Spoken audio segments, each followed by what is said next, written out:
It was a crisp autumn afternoon when 12-year-old Emma Reynolds set up her small card table on the sidewalk outside her apartment building. A handwritten sign taped to the front read, "Homemade cookies, $2 each, help fund my cancer treatment." Her fingers, thin from months of chemotherapy, carefully arranged chocolate chip cookies on paper plates. Emma had been at this corner every Saturday for weeks, her smile never betraying the exhaustion that followed her treatments. The diagnosis had come 6 months earlier, leukemia. The word had crashed into her family's world like a wrecking ball, shattering their sense of normalcy. Her single mother, Sarah, worked 2 jobs already, but the medical bills kept piling up, even with insurance. Emma had overheard her mother on the phone one night, voice cracking as she asked about payment plans. That's when Emma decided she needed to help. "Would you like a cookie, sir?" Emma called out to a businessman hurrying past, her voice carrying the kind of determination only found in children who've been forced to grow up too quickly. The man glanced at her, hesitated, then shook his head and continued walking. Emma's smile didn't falter. She was used to rejection by now. For every person who stopped, 5 would walk by, pretending not to notice. The truth was, Emma's cookies were delicious. Her grandmother's recipe, perfected through years of Saturday baking sessions before cancer, stole Emma's energy. When she felt well enough, Emma still insisted on making them herself, measuring ingredients with scientific precision, telling her mother that love was the secret ingredient that couldn't be measured. "How's business today, sweetheart?" Mrs. Gonzalez from apartment 3B asked, approaching the stand.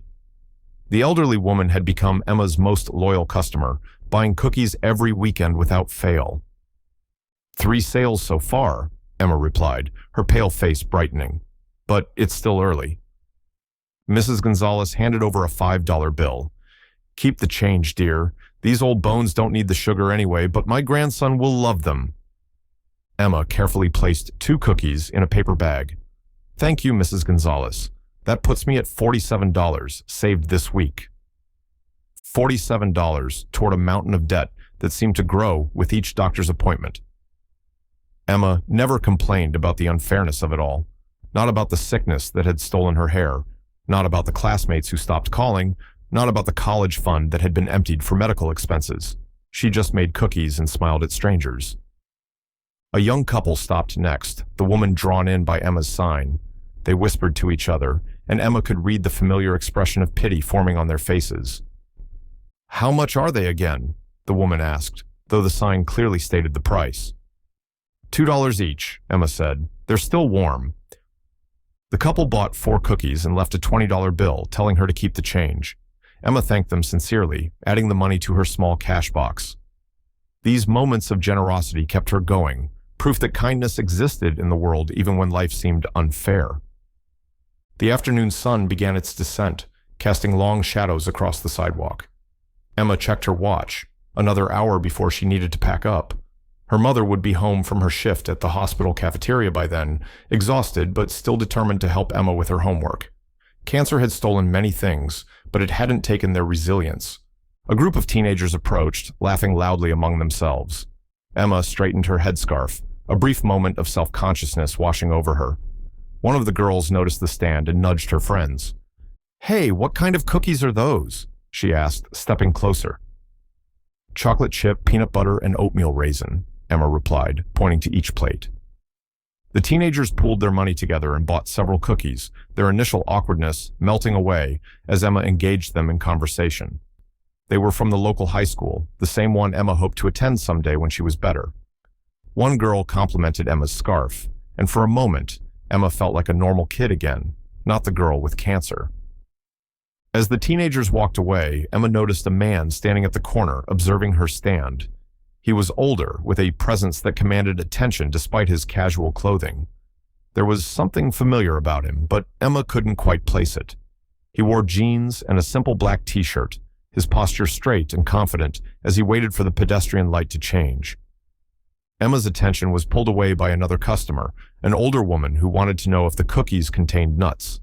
By the time Emma looked back at the corner, the man was crossing the street, heading in her direction. There was something about his walk, purposeful and steady. Emma had seen enough action movies during her long hospital stays to recognize that distinctive gait. Could it be?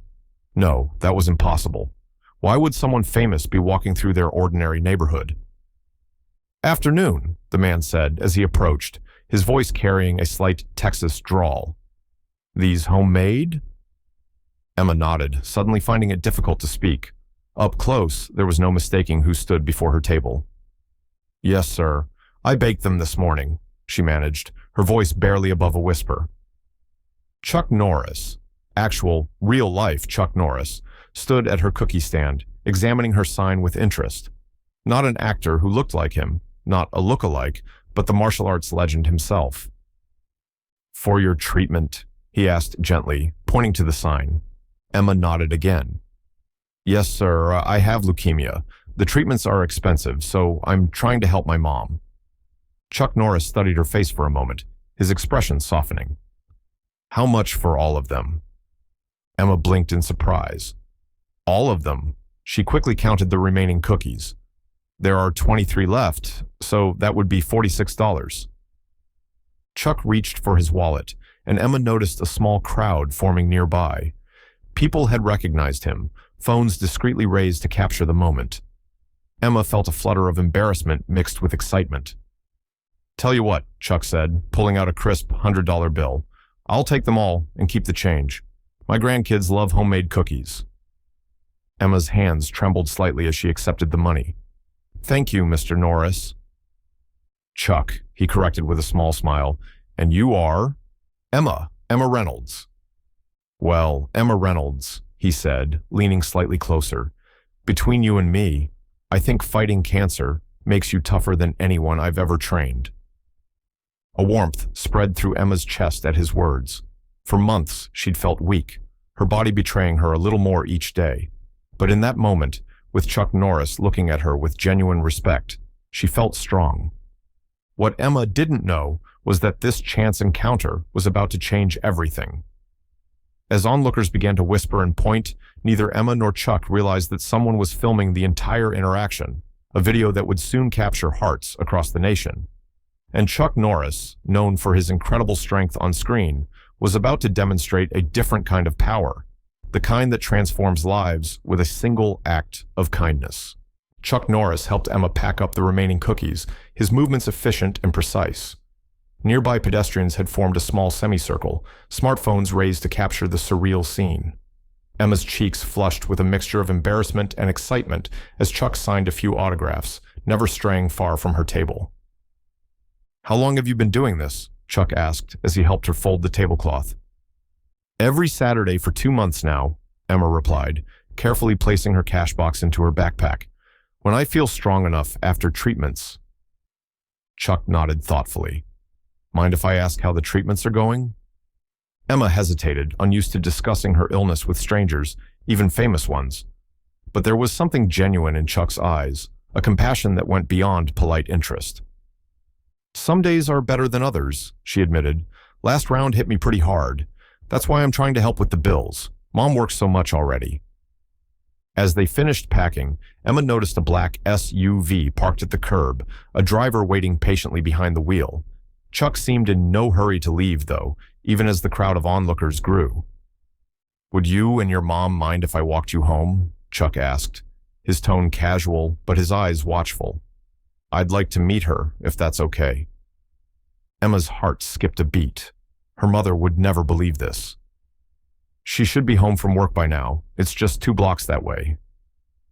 They walked side by side, Chuck carrying Emma's folding table despite her protests. The small crowd followed at a respectful distance, whispering excitedly among themselves. Emma felt strangely protected, walking next to a man who had fought countless villains on screen. "I lost my brother to cancer," Chuck said quietly as they turned the corner. "He fought hard, just like you're doing."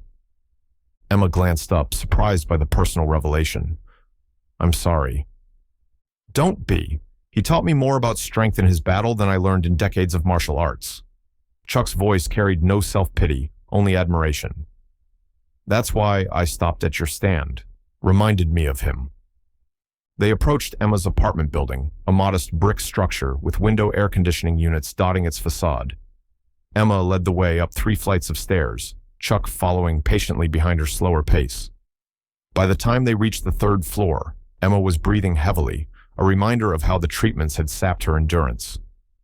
"Mom's going to freak out," Emma warned as she fished her key from her backpack. "She watches Walker, Texas Ranger reruns all the time." Chuck chuckled. "I'll try to act natural." Emma pushed open the door to find her mother at the kitchen table, surrounded by medical bills and insurance paperwork. Sarah Reynolds looked up, her exhausted expression momentarily frozen in shock as she registered who stood beside her daughter. "Mom," Emma said, failing to suppress her grin, "this is Chuck Norris. He bought all my cookies." Sarah stood slowly, tucking a strand of hair behind her ear, clearly wondering if exhaustion had finally made her hallucinate. "Mr. Norris, what? How?" "Please call me Chuck," he said, extending his hand. "I was just passing by and saw your daughter's cookie stand. She makes a mean chocolate chip cookie." Sarah shook his hand automatically, still looking bewildered. "She uses her grandmother's recipe," she said faintly. "Mom, he gave me $100 and didn't want change," Emma announced proudly, pulling out her cash box. "That's the most I've ever made in one day." Sarah's expression shifted from shock to gratitude. "That's incredibly generous of you, Mr. Norris. I mean, Chuck, thank you." Chuck waved away her thanks. "I was hoping I could talk with you both for a few minutes, if you have the time." Sarah glanced at the bills scattered across the table, then quickly gathered them into a pile. "Of course. Would you like some coffee? It's nothing fancy, just whatever was on sale." "Coffee would be great," Chuck replied, taking a seat at the kitchen table as Sarah invited. While her mother busied herself making coffee, Emma told Chuck about her school, her friends, and how she'd been doing remote learning during treatment. She spoke with the unfiltered honesty of a child, revealing both the struggles and small victories of her cancer journey.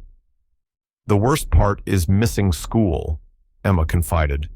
"I know that sounds weird, but I miss my friends in science class. We were going to dissect frogs this year." Sarah returned with mugs of coffee for herself and Chuck, and hot chocolate for Emma.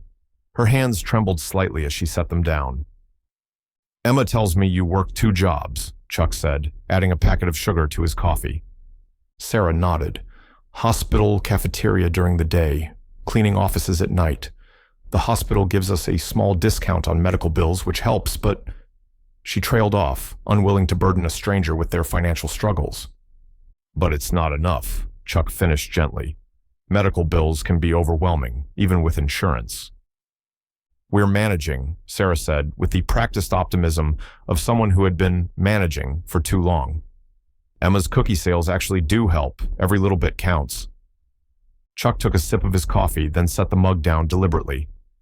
"I have a foundation that assists families dealing with cancer, especially childhood cancer. My brother's experience showed me how hard it can be, not just medically, but financially." Sarah's posture stiffened slightly. "That's wonderful work, but we're not looking for charity." "It's not charity," Chuck replied steadily. "It's support from one fighter to another. Emma here is fighting a battle tougher than anything I've faced in movies or real life." Emma beamed at being called a fighter by Chuck Norris. Her mother's expression softened, but remained hesitant. "What exactly are you proposing?" Sarah asked. "First, I'd like my foundation to cover Emma's remaining medical expenses," Chuck said simply, as if he were discussing the weather, and not potentially hundreds of thousands of dollars. Sarah's coffee mug froze halfway to her lips. That's too much. We couldn't possibly."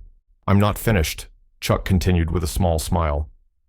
"Emma's cookie business shows initiative and heart. I think we could take it further. My nutritionist has developed healthy recipes for cancer patients dealing with treatment side effects. With your permission, I'd like to feature Emma's story and cookies on my foundation's website." Emma's eyes widened. "Like a real business?" "Exactly like a real business," Chuck confirmed, "with a portion of proceeds going toward your treatment and the rest helping other kids like you." Outside the apartment window, the crowds that had followed them had dispersed, but one determined videographer remained. Through the viewfinder of his camera, he captured the moment when Chuck Norris reached across the table to shake Emma's hand, sealing a deal that would soon capture the attention of millions. The video of Chuck Norris at Emma's cookie stand went viral overnight.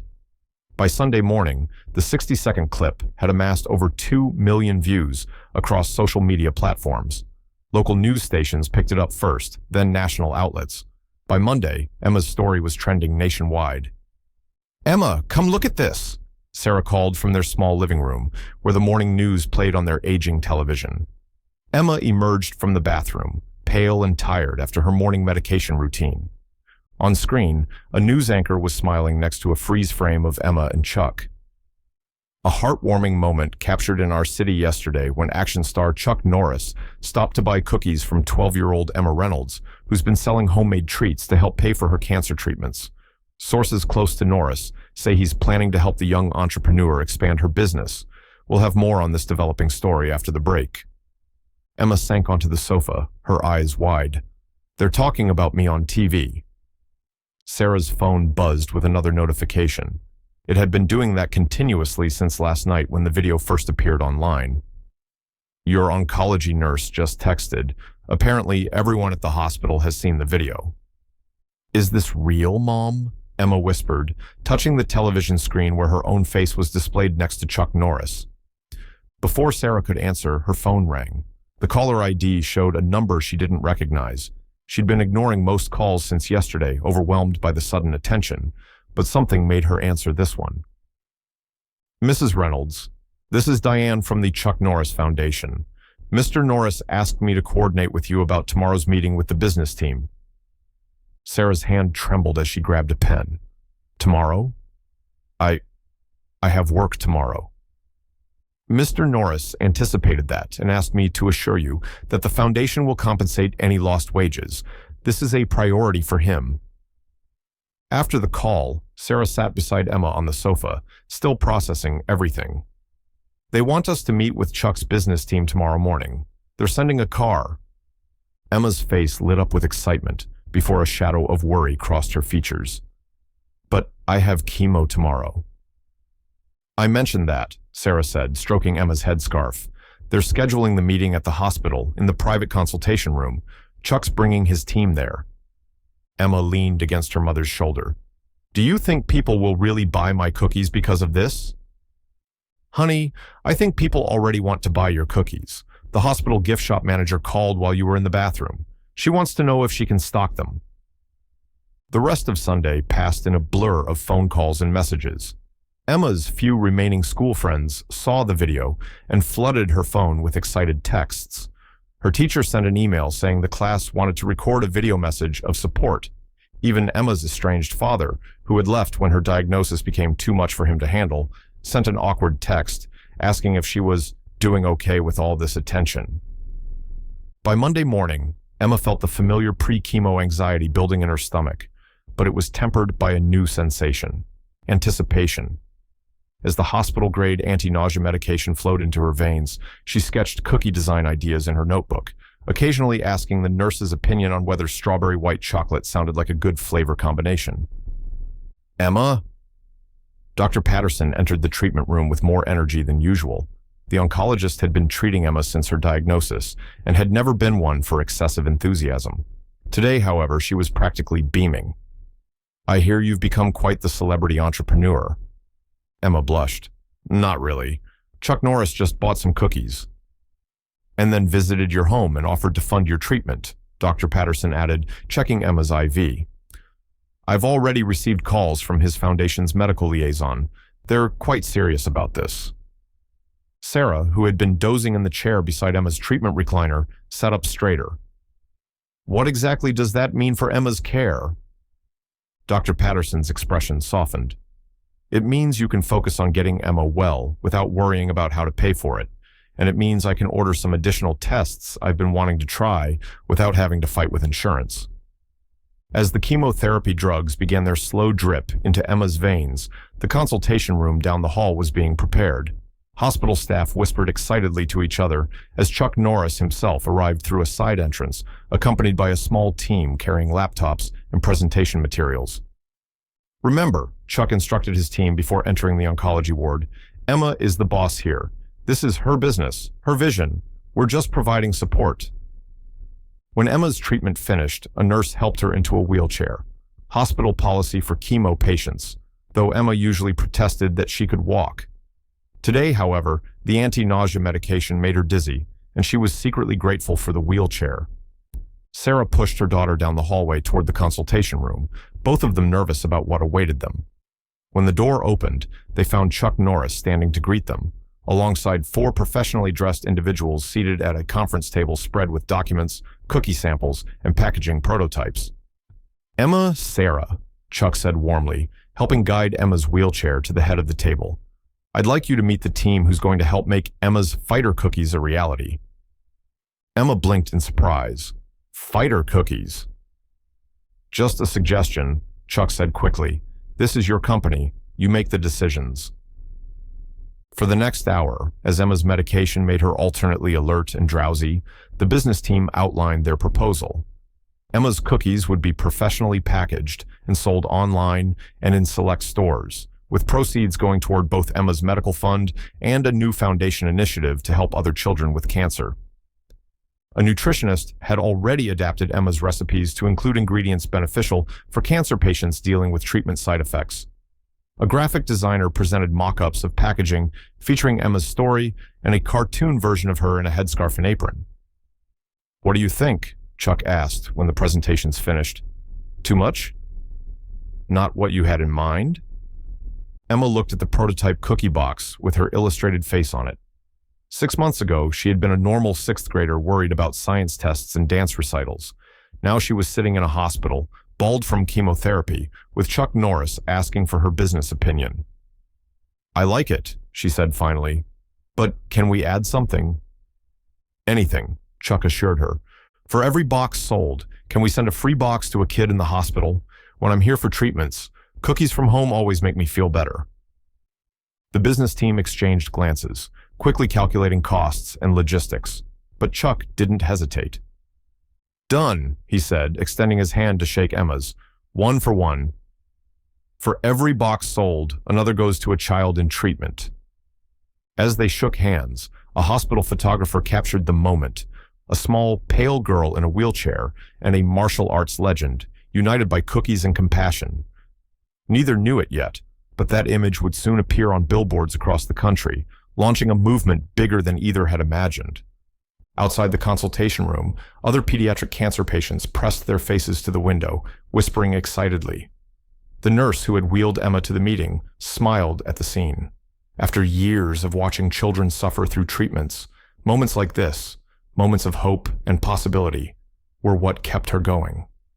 3 weeks later, the first official batch of Emma's Fighter cookies rolled off the production line at a small family-owned bakery that Chuck had personally selected. The bakery had been struggling financially until this unexpected partnership breathed new life into their business. Now, their 20 employees worked around the clock to keep up with demand. Emma stood on the factory floor, wearing a hairnet over her headscarf and a specially made white coat with "Head Cookie Officer" embroidered on the pocket. Despite her fatigue from yesterday's treatment, her eyes sparkled as she watched the cookies move along the conveyor belt, each one getting packaged in the bright blue boxes bearing her cartoon likeness. "What do you think?" asked Maria, the bakery's owner, as she handed Emma the very first box off the line. "Exactly like your grandmother's recipe, with those few nutrition tweaks we discussed." Emma carefully opened the box and selected a cookie. The familiar scent of vanilla and chocolate triggered a wave of memories. Saturday mornings with her grandmother, flour dusting their cheeks as they laughed and baked together. Emma took a small bite, closing her eyes to savor the flavor. "Perfect," she declared, her voice thick with emotion. "Grandma would be proud." Sarah, watching from nearby, dabbed at her eyes with a tissue.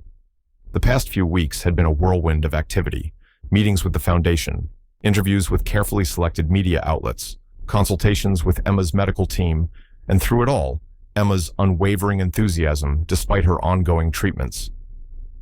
"The first shipment goes out tomorrow," Chuck said, approaching them with a clipboard in hand. He'd been personally overseeing every aspect of the operation, from recipe testing to distribution plans. "The pre-orders have been incredible. We've already sold enough to fund the next 6 months of Emma's treatment." Emma's face lit up. "And enough to send cookies to other kids in hospitals too, right?" "Absolutely," Chuck confirmed. The one-for-one promise is front and center in all our marketing. For every box sold, another goes to a child in treatment. The children's wards at 12 hospitals will receive their first deliveries this week. The bakery workers applauded, many of them wiping away tears. The local news crew that had been invited to document the launch captured the moment on camera, another clip that would soon go viral. Back at home that evening, Emma sat propped up in bed, her laptop balanced on her knees, as she scrolled through the comments on the official Emma's Fighter Cookies social media page. The foundation had set up the accounts, but Emma had insisted on being involved in the content. "Mom, listen to this one," she called out. "My daughter is in her second year of leukemia treatment and hasn't smiled in weeks. When she saw Emma's story, she asked if she could start baking again. Thank you for giving her hope." Isn't that amazing? Sarah sat on the edge of Emma's bed, her heart swelling with a mixture of pride and sorrow. Her daughter had always been special, thoughtful, determined, kind-hearted, but it had taken a devastating illness and a chance encounter with a celebrity to bring Emma's light to the world. "You're changing lives, sweetie," Sarah said, smoothing Emma's headscarf, "not just with the money for treatments, but with your spirit." Emma's fingers traced the surgical scar on her collarbone where her central line had been placed for chemotherapy. "Do you think Grandma can see all this from heaven?" "I know she can," Sarah replied without hesitation, "and she's telling everyone up there that those are her cookies." Emma laughed, then winced as the movement triggered a wave of pain. The treatments were taking their toll, each round leaving her a little weaker before she slowly regained her strength. "There's something I haven't told you," Sarah said, her voice growing serious. "Dr. Patterson called today while you were napping. The Foundation's funding has opened up some new treatment options. There's a clinical trial they think might be perfect for you." Emma's eyes widened. "A new medicine?" "A new approach," Sarah explained carefully. "It's showing really promising results in kids with your type of leukemia. Dr. Patterson has wanted to get you into this trial for months, but our insurance wouldn't cover it." Hope, that dangerous, precious emotion, flickered across Emma's face. "And now?" "Now we have an appointment next week to discuss enrolling you. The Foundation is covering everything." Emma closed her laptop and leaned back against her pillows, processing this information. "All because of cookies," she murmured. "All because of you," Sarah corrected gently. "The cookies are just the vehicle. It's your story, your courage that's touching people's hearts." The next morning, Chuck arrived at their apartment with a surprise. He'd arranged for a special delivery to Emma's former school, enough cookies for every student and staff member, along with a video message from Emma to her classmates. "I thought you might want to record it today," Chuck explained, setting up a small camera on a tripod. "Your teacher says the kids really miss you." Emma hesitated, suddenly self-conscious. In the controlled environments of the hospital and bakery, surrounded by people who understood her illness, she rarely worried about her appearance. But her classmates hadn't seen her since she lost her hair, since the steroids had made her face puffy and changed her body. "What if they think I look weird?" she whispered to her mother. Sarah knelt beside Emma's chair. "They'll see you, the same Emma who answers every question in science class, who always shares her lunch with anyone who forgets theirs, who makes everyone laugh with her terrible jokes." Emma took a deep breath and nodded. "Okay, I'm ready." Chuck positioned the camera and gave Emma a thumbs up. "Whenever you're ready, just be yourself." Emma smoothed her favorite headscarf, the one with tiny stars that her hospital roommate had given her, and looked directly into the camera. "Hi, everyone," she began, her voice stronger than she expected. "I know I've been gone for a while, and I miss you all so much. A lot has happened since I last saw you. As you probably know, I've been sick, but I'm fighting hard every day. And somehow, my cookies have become famous. I wish I could be there to share them with you in person, but Mr. Norris, yes, the real Chuck Norris, is delivering them for me." She held up one of her cookie boxes. "Inside each box is a special note from me. Some of you might get the same note, but I wrote them all myself. I hope you like the cookies. My grandma taught me how to make them, and now they're helping me and other kids get better." Emma paused, fighting back tears. "I don't know when I'll be back at school, The doctors are trying some new medicines that might help me get better faster, but even when I'm not there, I'm still part of our class. Ms. Winters sends me all the assignments, and I even took the frog dissection test from my hospital bed." She leaned closer to the camera, her voice dropping to a conspiratorial whisper. "And yes, it's true. Chuck Norris is exactly as cool in person as you think he is, maybe even cooler." From behind the camera, Chuck chuckled, giving her another encouraging thumbs up. "I have to go now," Emma concluded. "Treatment days make me pretty tired. But keep saving my seat, okay? I'll be back as soon as I can. And enjoy the cookies." When the recording ended, Emma slumped back in her chair, exhausted, but satisfied. The emotional effort had drained her, but it was worth it to reconnect with her classmates. "That was perfect," Chuck said, gently squeezing her shoulder. "Absolutely perfect." The clinical trial brought a new rhythm to Emma's life.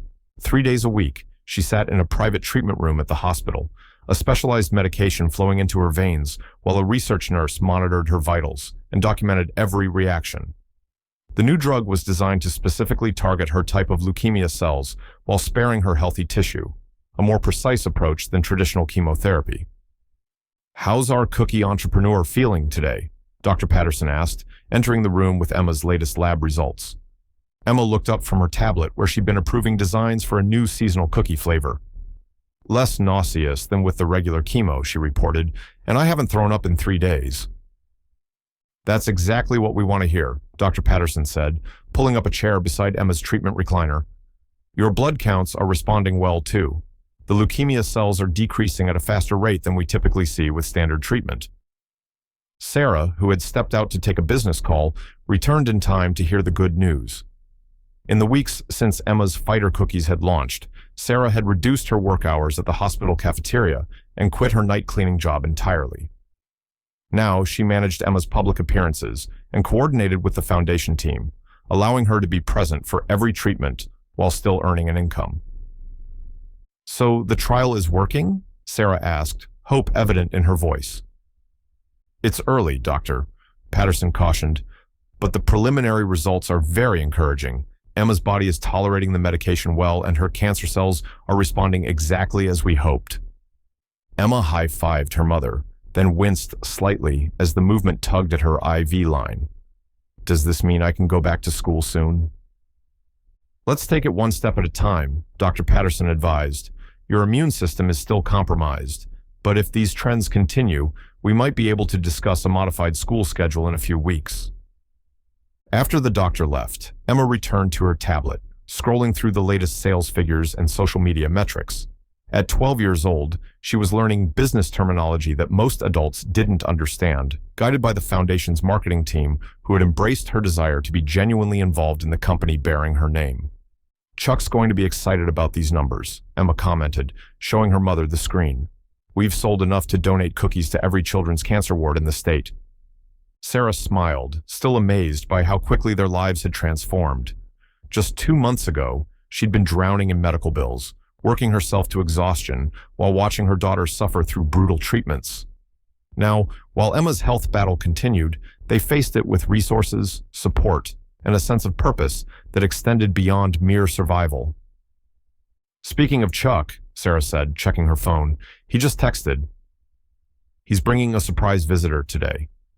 Emma perked up. "Who?" "If I told you, it wouldn't be a surprise," Sarah teased. An hour later, as Emma's treatment was finishing, a gentle knock sounded at the door. Chuck entered, followed by a tall, athletic woman whom Emma immediately recognized. "Oh my gosh," Emma gasped, her fatigue momentarily forgotten. "You're Megan Rapinoe." The soccer star smiled warmly. "And you're Emma Reynolds. I've heard so much about you." Chuck pulled up chairs for himself and Megan. "When Megan heard about your story, she reached out to me. Turns out she's a big fan of your cookies and your courage." "I brought you something," Megan said, handing Emma a gift bag. Inside was a soccer ball signed by the entire U.S. women's national team and a team jersey with "Fighter" printed where a player's name would normally appear. Emma's eyes filled with tears as she held up the jersey. "This is amazing. Thank you so much." "Chuck tells me you used to play soccer before your diagnosis," Megan said. Emma nodded. Center midfielder. I wasn't very good, but I loved it. I've seen the videos your coach sent, Megan countered. You've got natural field vision. That's something you can't teach. Emma blushed at the compliment. I miss playing, running in the grass, feeling strong. Which is why, Chuck interjected, Megan and I have been discussing a special project. Sarah raised an eyebrow. What kind of project? A soccer clinic for kids in cancer treatment, Megan explained. Modified games and skills training designed by pediatric physical therapists and oncologists. Emma, we'd like you to help us design it. Emma's mouth dropped open. Me? Who better? Chuck asked. You understand what these kids are going through, what their limitations are, what would make them feel normal and strong again. And, Megan added, we're thinking of offering fighter cookies as the official snack for the program. Emma's mind raced with possibilities. She remembered the frustration of being sidelined from sports, of watching her teammates from the bench because her body was too weak to participate. The idea of creating a way for kids like her to experience the joy of athletics, despite their illness, filled her with a sense of purpose. We could call it Champions in Treatment, Emma suggested, the ideas flowing faster than she could articulate them, and design special headgear so kids don't have to worry about their ports or headscarves. As Emma brainstormed, a nurse entered to remove her IV line, signaling the end of her treatment session. While the adults chatted, Emma noticed a young girl peeking through the doorway of her private room, eyes wide with curiosity. Hi there, Emma called out. Do you want to come in? The girl, who appeared to be about 7, clutched an IV pole with one hand while the other nervously twisted the edge of her hospital gown. She had the same unmistakable look Emma recognized from her own mirror, the baldness, the pallor, the mix of fear and determination that came with fighting cancer. Are you really the cookie girl? The child asked shyly. Emma smiled and patted the edge of her recliner. That's me. I'm Emma. What's your name? Lily, the girl replied, cautiously entering the room. When she spotted Megan Rapinoe, her jaw dropped. And this is my friend Megan, Emma said casually, as if world-famous athletes regularly visited her treatment room. And that's my friend Chuck. They're helping me make things better for kids like us. Lily approached slowly, her IV pole rattling alongside her. My mom bought your cookies. They came with a note that said you were fighting just like me. That's right, Emma confirmed. I have leukemia. What are you fighting? Neuroblastoma, Lily said, pronouncing the difficult word carefully. It's in my tummy. Chuck, Sarah, and Megan watched in silence as Emma reached into her backpack and pulled out a special edition box of cookies that hadn't yet been released to the public. These are cinnamon sugar, Emma explained. They're really good when your tummy hurts from medicine. I was saving them for a special friend, and I think that's you. Lily's face lit up as she accepted the box. Really? For me? Really, Emma confirmed. And guess what? We're going to start a special soccer program for kids in treatment. Would you like to be part of it when you're feeling stronger? As Lily nodded enthusiastically, her mother appeared in the doorway, apologizing for her daughter's wandering. When she recognized the famous visitors in the room, she froze, then burst into tears when Emma explained about the soccer clinic and how Lily was going to be one of their first participants. Later, as Chuck helped Emma navigate her wheelchair through the hospital corridors toward the exit, a thought occurred to her. Chuck? She asked. How did Megan really find out about me? Did you call her? Chuck smiled enigmatically. Actually, she called me. Your story is everywhere, Emma. People are inspired by you, not just because you're sick, but because of how you're turning your challenge into something positive for others. Emma processed this information, watching as other patients and staff members smiled and waved as she passed. 2 months ago, she had been just another sick kid. Now she was the cookie girl, a symbol of hope and resilience. And somehow, in helping others, she'd found new strength for her own battle. 6 months into the clinical trial, Emma sat in Dr. Patterson's office for her quarterly evaluation. The room felt different today, less clinical, more hopeful. Sunlight streamed through the windows, catching the dust motes in its golden beams. Emma had insisted on walking in rather than using the wheelchair, a small victory she treasured. "I'm going to cut right to the chase," Dr. Patterson said, laying Emma's latest scan results on the desk. "These are the most promising results we've seen yet." Sarah gripped Emma's hand, both of them leaning forward to study the images neither fully understood. "What exactly are we looking at?" Dr. Patterson pointed to several areas on the scan. "This is Emma's bone marrow from 3 months ago. You can see these dark clusters here and here. Those are concentrated areas of leukemia cells." Her finger moved to a second image. "And this is today's scan. The dark areas are significantly reduced, almost undetectable in some regions." "What does that mean?" Emma asked, her voice barely above a whisper. "It means you're responding exceptionally well to the trial medication," Dr. Patterson explained, unable to suppress a smile. "In medical terms, we're seeing what appears to be early indicators of remission." The word hung in the air, fragile and precious. Remission. The goal they'd been fighting toward for nearly a year. Sarah's eyes filled with tears as she pulled Emma into a gentle hug, mindful of her daughter's still fragile body. "So, am I getting better?" Emma asked cautiously, afraid to fully embrace the hope Dr. Patterson was offering. "You are definitely getting better," Dr. Patterson confirmed. "Your blood counts are normalizing, your bone marrow is producing healthy cells, and the cancer cells are retreating. We'll need to continue the treatment protocol, of course, but these results exceed our expectations." Emma sat back in her chair, processing the news. She'd become so accustomed to fighting, to living scan to scan and treatment to treatment, that the possibility of a future beyond cancer felt almost unreal. "Can I go back to school?" she asked, her priorities clear. Dr. Patterson nodded. "I think we can work toward that goal. Maybe start with half days 3 times a week and see how your energy levels handle it." After discussing the details of Emma's continued treatment plan, they left the hospital with a lightness that had been absent for too long. In the car, Sarah called Chuck, putting him on speakerphone to share the good news. "That's incredible!" Chuck's voice boomed through the car speakers. "I knew you were a fighter, Emma. This calls for a celebration." "The Champions in Treatment soccer clinic launches next week," Emma reminded him. "That's celebration enough for me." The soccer clinic had evolved from concept to reality with remarkable speed. Using Emma's insights and Megan Rapinoe's connections, they had developed a program that allowed children in cancer treatment to experience the joy of sports in a safe, medically supervised environment. Pediatric oncologists and physical therapists had designed modified activities that accommodated central lines, wheelchairs, and varying energy levels.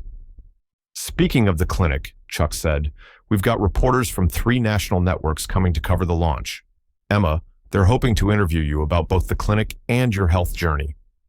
Emma had become more comfortable with media attention over the past months, but these interviews would be different. For the first time, she would be speaking not just as a sick child with a heartwarming story, but as someone with hope for a future beyond cancer.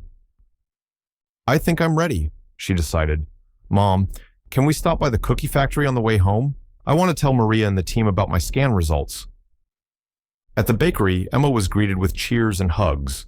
The workers there had become a second family, following her treatment journey with personal investment. Maria, the owner, wiped tears from her eyes as Emma shared her promising scan results. "We've been praying for this day," Maria said, embracing Emma carefully. "And look, your new seasonal flavors just came off the line." Emma eagerly inspected the fresh batch of pumpkin spice cookies, the fall release she had helped develop. The bakery now produced 4 regular flavors of fighter cookies year-round, with seasonal specialties rotating every few months. Each new release coincided with a fundraising push for specific cancer research initiatives. "They're perfect," Emma declared after sampling one. "And they'll be ready for the soccer clinic launch next week." "Everything is on schedule," Maria assured her. "We've prepared special mini packs for all the participants, plus the regular boxes for media kits and visitors." Emma wandered through the bakery, watching the production line with a sense of ownership and pride. What had begun as a desperate attempt to help her mother with medical bills had evolved into a thriving business that now employed 30 people and funded research initiatives across the country. When they arrived home, Emma was surprised to find a delivery waiting at their door. a large package with Chuck's foundation logo stamped on the side. Inside was a brand new soccer uniform with Coach Emma embroidered across the back, along with a professional coach's whistle and clipboard. "For your debut next week," read the note in Chuck's handwriting. "Every great team needs a great coach." Emma held the uniform against herself, admiring the official Champions in Treatment logo she had helped design, a soccer ball with a gold cancer awareness ribbon weaving through it. After months of being defined by her illness, of being the sick kid or the cancer patient, the title of coach felt empowering in a different way. That evening, Emma sat at her desk, updating her personal journal, a practice her hospital therapist had suggested to help process the emotional roller coaster of cancer treatment. She flipped through earlier entries, struck by how much her perspective had changed. "I'm tired of being sick," read an entry from 8 months earlier. "I hate that Mom has to work so hard. I hate that my hair fell out. I hate that everyone looks at me with pity." "Cookie stand again today," said another. "Made $24. Not enough." "Will never be enough." And then the entry from the day after meeting Chuck. "Everything changed today. Chuck Norris bought all my cookies. Then he came to our apartment. He's going to help us. For the first time since getting sick, I feel like maybe things will be okay." Emma picked up her pen and began a new entry. "Dr. Patterson said the word remission today. Mom cried. I didn't, but I wanted to. It doesn't mean I'm cured, but it means the medicine is working. The trial Chuck's foundation got me into is working. Next week, I start as a coach for Champions in Treatment. I've been designing drills that kids can do even with IV poles. Megan sent videos of simple footwork exercises that don't require much running. I'm nervous but excited. For the first time, I'm helping other kids like me not because of my cookies or my story, but because of what I know and what I can teach. Sometimes I think about that Saturday when Chuck walked by my cookie stand. What if he hadn't been in our neighborhood that day? What if he hadn't stopped? Mom says it wasn't luck but destiny. I don't know about that, but I do know that when people talk about my miracle, they usually mean the cookies and the foundation and the money for treatment. But I think the real miracle is bigger than that. It's about all the connections. How my illness connected me to Chuck, how Chuck connected me to Megan, how together we're connecting other sick kids to something that makes them feel strong again. Maybe that's what fighting cancer is really about. Not just medicine and treatments, but finding ways to stay connected to life, to hope, to purpose. Emma closed her journal and went to the window. Across the street, a young girl was setting up what looked like a lemonade stand, carefully arranging cups and a pitcher on a small card table. Emma watched her for a moment, then reached for her phone to text her mother, who was in the kitchen preparing dinner. "Mom, can we go buy some lemonade from the girl across the street? I think she might be raising money for something." Sarah appeared in Emma's doorway moments later, already grabbed my wallet, ready for a walk. As they crossed the street together, Emma realized she was walking straighter, breathing easier than she had in months. The little girl looked up as they approached, her expression brightening at the prospect of customers. "Welcome to my lemonade stand," she announced proudly. "It's 50 cents a cup. I'm saving for a new bike." Emma met her mother's eyes, both of them thinking the same thing. "We'll take 2 cups, Emma said, "and keep the change." The morning of the Champions in Treatment Soccer Clinic launch dawned clear and crisp, a perfect October day. Emma stood at the edge of the specially modified indoor soccer field, surveying the scene with a mixture of nervousness and pride. Hospital beds and IV poles had been positioned along the sidelines for participants who needed to rest between activities. Physical therapists and oncology nurses stood ready to assist.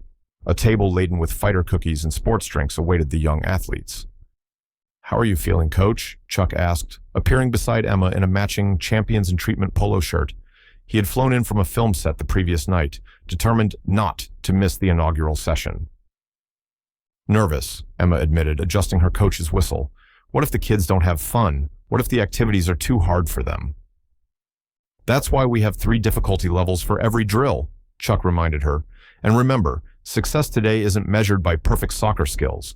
It's about giving these kids something normal, something to look forward to beyond hospital rooms and treatment schedules." Emma nodded, drawing strength from his words. Over the past week, she had channeled her improving health into preparing for this day, reviewing each activity through the lens of her own experience as a patient. Which movements might pull on central lines? Which positions would be comfortable for kids with port access? How long should each drill last before allowing rest periods? "They're arriving," Sarah called from the entrance, where a shuttle bus from the children's hospital was unloading its special passengers. One by one, the participants entered the facility, 20 children ranging in age from 5 to 15, all in various stages of cancer treatment.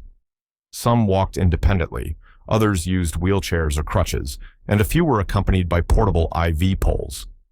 Their parents followed, faces bearing the familiar mix of worry and hope that Emma had seen countless times in her mother's eyes. Among them was Lily, the 7-year-old neuroblastoma patient Emma had met during treatment. Now 3 months further into her protocol, Lily looked stronger, her eyes brighter as she spotted Emma and waved enthusiastically.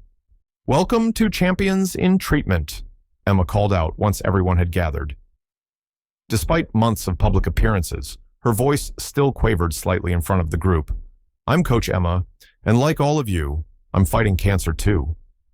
She gestured to Chuck and Megan Rapinoe, who stood nearby. "These are my friends, who helped create this program. You might recognize them, but today they're not celebrities. They're just part of our team." As Emma led the group through introductions and explained how the clinic would work, she felt a surge of confidence. This wasn't just about soccer. It was about creating a space where cancer wasn't the defining characteristic of each child, where medical limitations were acknowledged but not emphasized, where effort was celebrated regardless of outcome. "Our first drill is called Hospital Hallway Dribbling," Emma announced, demonstrating how to gently move a soccer ball between cones, set up to mimic the narrow space of hospital corridors. "Show of hands. Who's ever gotten in trouble for kicking something down the hospital hallway?" Several hands shot up, accompanied by guilty grins. Emma laughed. "Me too." "Well, today you have permission to kick these balls as much as you want. Just keep them under control." The children divided into groups based on their mobility levels. Emma led the most active group, while Megan worked with those who needed more assistance, and Chuck supervised the participants who remained primarily seated but could engage with modified ball handling exercises. From the sidelines, parents watched in amazement as their children, many of whom had become withdrawn and subdued during treatment, came alive with laughter and determination. Medical professionals hovered nearby, monitoring vital signs and energy levels, occasionally stepping in to adjust an IV line or suggest a rest period. "Emma really gets it," one mother commented to Sarah as they watched from the observation area. "The other day, my son refused physical therapy, but he's been counting down the days until this soccer clinic." Sarah nodded, her heart swelling with pride as she watched Emma demonstrate a seated passing drill to a boy whose leg was immobilized in a cast. Cancer had spread to his femur, requiring bone surgery. She designed these activities based on what she wished existed during her worst days of treatment. Midway through the session, a scheduled rest period allowed the participants to refuel with fighter cookies and electrolyte drinks. Emma moved among them, chatting and encouraging, occasionally checking with the medical team about specific children's limitations. "Coach Emma?" Lily approached, holding her cookie with a serious expression. "Can I ask you something?" "Of course," Emma replied, kneeling to Lily's level. "Does it hurt less when you start getting better? My doctor says my tumor is shrinking, but I still feel sick a lot." The question caught Emma off guard with its directness. Around them, cameras from the media outlets documented the clinic, but this quiet conversation between two young cancer patients remained intimate and real. "The truth," Emma said softly. "Some days still hurt, even when the scans look better, but there are more good days now, more days when I forget I'm sick, like today." Lily considered this, then nodded with the solemn wisdom of a child who had experienced too much. "Today is a good day," she agreed before returning to her group. As the session progressed, Emma noticed a boy sitting alone on one of the hospital beds, watching wistfully, but not participating. Unlike the other children who wore the provided Champions in Treatment t-shirts, he remained in his hospital gown, an IV pole beside him. During another break, Emma approached him. "Not feeling up to playing today?" The boy, who appeared to be about Emma's age, shook his head. My counts are too low. The doctors only let me come to watch. I'm Ryan. Well, Ryan, watching is participating too, Emma said, sitting beside him. What do you think of the drills? They're smart, he replied, surprising her with his insight. You've thought about all the different ways cancer limits us, but still found ways we can play. Emma handed him a clipboard. Would you like to be my assistant coach? I could use someone with your perspective to take notes on what's working and what we could improve. Ryan's face lit up as he accepted the clipboard. Really? I used to play competitive soccer before I got sick. I have some ideas. For the remainder of the session, Ryan provided real-time feedback, suggesting modifications and pointing out which participants were struggling with specific movements. By the end, he had filled 3 pages with observations and suggestions. As the clinic concluded, Emma gathered everyone for a final huddle. Today wasn't about becoming soccer stars, she told them. It was about remembering that we're more than our diagnosis. Yes, we're fighting cancer, but we're also athletes, friends, and champions. She awarded each participant a medal, a simple ribbon with the Champions in Treatment logo, but the children received them with the pride of Olympic gold medalists. Parents captured the moment on their phones, many wiping away tears. When the last participant had departed and the media interviews were complete, Emma finally allowed herself to sink into a chair, exhaustion overtaking her. The day had been physically taxing, but the emotional impact was even more profound. You've created something extraordinary here, Megan told her, sitting beside her, something that will grow beyond any of us. Chuck nodded in agreement. The foundation has already received calls from 3 other cities wanting to establish similar programs. This is just the beginning. Emma watched as the facility staff began cleaning up, her mind already churning with improvements for the next session. Ryan's notes sat in her lap, filled with valuable insights. I want Ryan to co-coach next time, she decided, and I think we need to develop some drills specifically for kids with low blood counts who can't be physically active but still want to participate. Sarah placed a hand on Emma's shoulder. That's for tomorrow. Right now, you need rest. On the drive home, Emma was unusually quiet, processing the day's events. The clinic had succeeded beyond her expectations, but something Ryan had said kept resonating in her mind. Mom, she finally said, I think I know what I want to do when I grow up. Sarah glanced at her daughter, surprised by the sudden shift to future planning, something that had been absent during the darkest days of treatment. What's that, sweetheart? I want to be a pediatric oncologist, Emma declared, not just to treat the cancer, but to help kids live while they're fighting it, like Dr. Patterson does for me.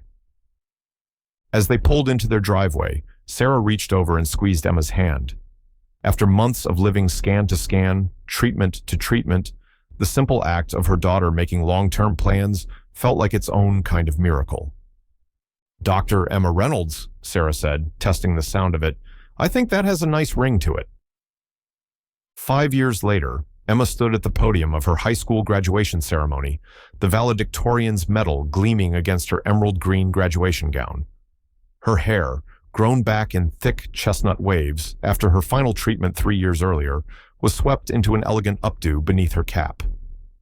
When I was 12 years old, she began, her voice steady as it carried across the auditorium, I received 2 life-changing diagnoses within months of each other.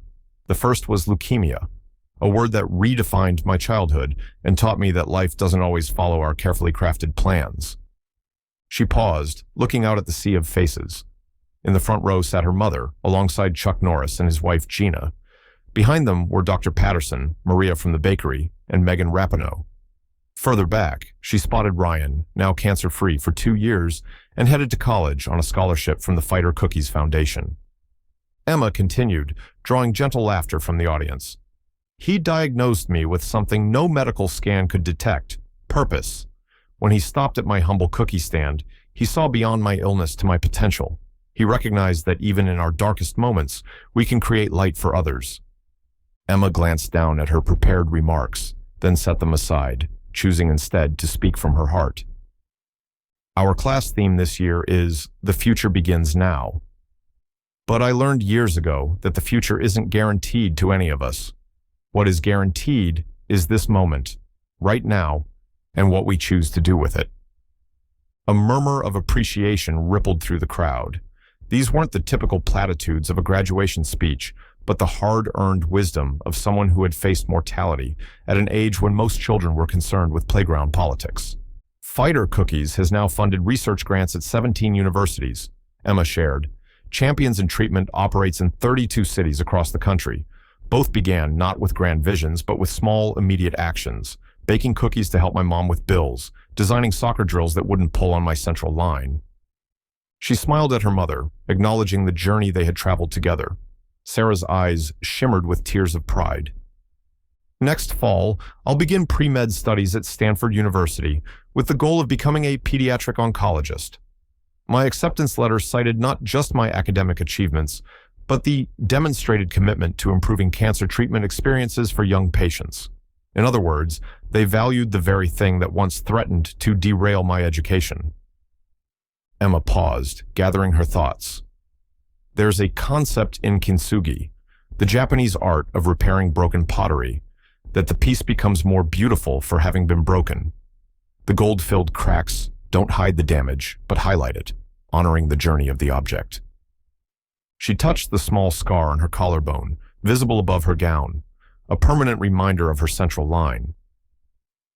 We all have our breaks and cracks, some visible, some hidden. Some of us have faced illness, others family struggles, loss, or other challenges. These experiences aren't detours from our path, they are our path. In the audience, many of her classmates nodded in recognition. They had witnessed Emma's journey from cancer patient to cancer survivor, from cookie entrepreneur to foundation leader. As we leave high school behind today, I encourage you not to run from the broken places in your lives, but to fill them with gold, with purpose, with compassion, with action. Our wounds can become our wisdom if we let them. Emma's voice grew stronger, more passionate. And remember this, you don't have to wait for some dramatic moment to begin making a difference. You don't need a celebrity to walk by your lemonade stand or cookie table. The power to create change exists within each of us, in the small choices we make every day. She smiled at Chuck, acknowledging his role in her story, while asserting her own agency in it. He nodded back, his eyes reflecting pride, not in what he had done for her, but in what she had become on her own merit. 5 years ago, I couldn't have imagined standing here today. There were nights in the hospital when I wasn't sure I'd see the next morning, let alone my high school graduation. If you had told me then that my illness would lead to a foundation that has helped thousands of children, I wouldn't have believed you. Emma looked out at her classmates, making eye contact with as many as possible. And that's my final message to you today. The chapter you're in right now, whether it's brilliant or terrible, is not the end of your story. Your current circumstances don't define your ultimate potential. What matters is how you use them, what you learn from them, and who you become because of them. As Emma concluded her speech to thunderous applause, Chuck leaned over to Sarah. "She's remarkable," he said, his voice thick with emotion. "Far beyond anything I could have imagined when I stopped at that cookie stand." Sarah nodded, watching her daughter accept congratulatory hugs from school officials. "She was always remarkable," Sarah replied softly. "Your kindness just helped the world see it too." After the ceremony, Emma was surrounded by well-wishers, accepting congratulations and posing for countless photos. Ryan waited patiently until the crowd thinned before approaching her with a gift bag. "From all the champions in treatment kids," he explained, as Emma opened it to find a white doctor's coat with "Dr. Emma Reynolds, future pediatric oncologist," embroidered on the pocket, "for when you finish med school." Emma hugged him tightly, remembering the frail boy on the hospital bed at the first soccer clinic who had become one of her closest friends. "I'll wear it proudly," she promised. Later that evening, a small celebration dinner was held at Emma and Sarah's home. No longer the cramped apartment of 5 years ago, but a comfortable house purchased with Emma's share of the Cookie Foundation proceeds. Around the table sat the unlikely family that had formed around her illness and recovery. Chuck and Gina, Dr. Patterson, Maria from the bakery, Megan, Ryan, and several other key figures from her journey. As dessert was served, fighter cookies naturally, Chuck raised his glass in a toast. To Emma, who taught us all that true strength isn't about roundhouse kicks or action hero stunts. It's about facing each day with courage, no matter what it brings. Megan added her own toast. And to the next chapter of your story, Stanford, med school, and all the lives you'll change as Dr. Reynolds. Emma looked around the table, overwhelmed with gratitude. Thank you all for being part of my story, but tonight I want to toast to something else. She raised her glass. To unexpected encounters that change everything, to strangers who become family, and to the moments that break us open and let the light in.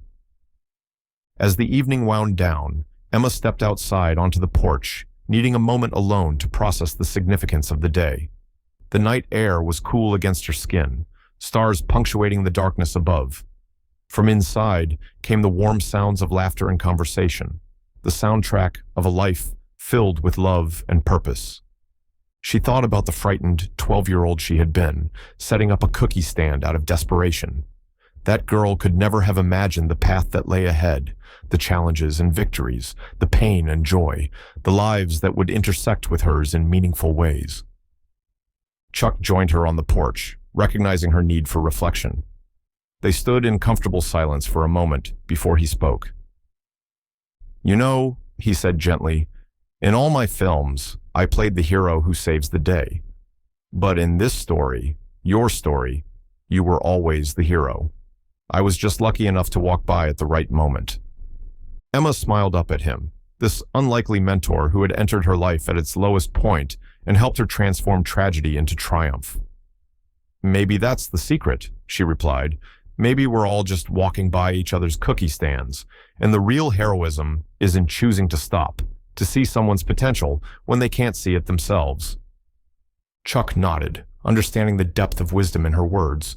As they turned to rejoin the celebration inside, Emma took one last look at the star-filled sky, silently thanking whatever forces of fate or destiny had aligned to bring Chuck Norris past her cookie stand on that autumn day 5 years ago. Tomorrow would bring new challenges, new opportunities, new chances to make a difference. Stanford awaited, then medical school, then a career dedicated to treating children like she had once been. The future stretched before her, full of promise and purpose, all because of cookies, courage, and the kindness of a passing stranger who had stopped to see the fighter within a fragile girl.